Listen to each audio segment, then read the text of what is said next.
Super cute and super easy to make monster caramel apples. Let's see what's cooking. It's time for Yo-Yo Max 12.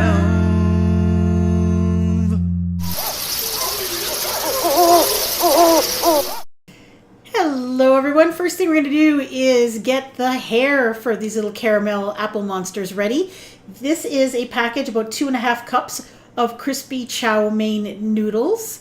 You're going to drizzle that with 2 tablespoons of melted butter. And then you're going to sprinkle on some cinnamon sugar. That's about 3 tablespoons of sugar and 1/2 teaspoon of ground cinnamon mixed together. And you're going to sprinkle it on the chow mein noodles and then just toss it around, and then the butter will allow that sugar cinnamon to stick to the noodles.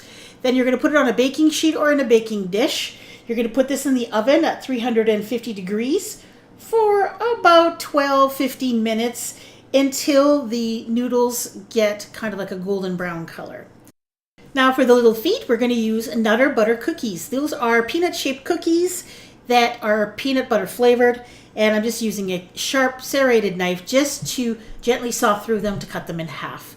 And those are going to be the little feet. Of course, you eat apples, whatever kind of apple you want. I believe these are Gala apples because that's what I happen to have in the house. You're going to stick a popsicle stick in there, and then you're ready to dip them in the caramel. The caramel I'm using is 14 ounces of little individual caramels, 1/4 cup of milk, and then you're going to put this in the microwave, and you're going to microwave it for about a minute or so on high, and then do it in about 10-20 second increments after that until it's completely melted. Now, of course, which I seem to be doing a lot lately, I forgot to turn my camera on, or I hit the off button or whatever happened. So I dipped all the apples. This is one of the very last ones. There's not much caramel left in the bowl, but I'm just going to show you how I dip them. You're kind of dip them in, and then you're just going to gently turn them until the entire apple is coated, and try to get caramel right up to the top of the stick if you can. If your caramel starts to harden a little bit too fast, you can put it back in the microwave for a few seconds to soften it up. And then you're going to place your dipped apple on top of those Nutter Butter cookie halves that look like little feet. And then while that caramel is still tacky and hasn't set, you're going to sprinkle on a few sprinkles, or we're going to put some of that chow mein hair that we made. We're going to put that on top.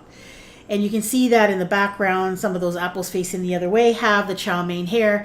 I did this one with some Halloween colored sprinkles. And then you're going to stick on some eyes. Now I'm just using candy eyes I bought at a store, and there's usually quite a few different kinds available this time of year around Halloween. I would recommend, though, you wait until your caramel is just about set. Put them in the fridge, and when they're just about set, I press that eye in, because what happens is if you put them on when the caramel is really hot, they kind of have a tendency to drift down and sink downward. There are some with the hair, with the chow mein hair. I also added some black sprinkle for little eyebrows. As you can see, gives them a little bit of a character. But you'll see that one eye sunk right down to the feet. But still, you know what? Even that low on that apple, it's still kind of cute. Hope you give these a try. If you're looking for another kind of candy apple, these are the traditional red candy apples. This is one of my most popular videos that I've ever done. If you're interested, go check it out. Thanks for watching.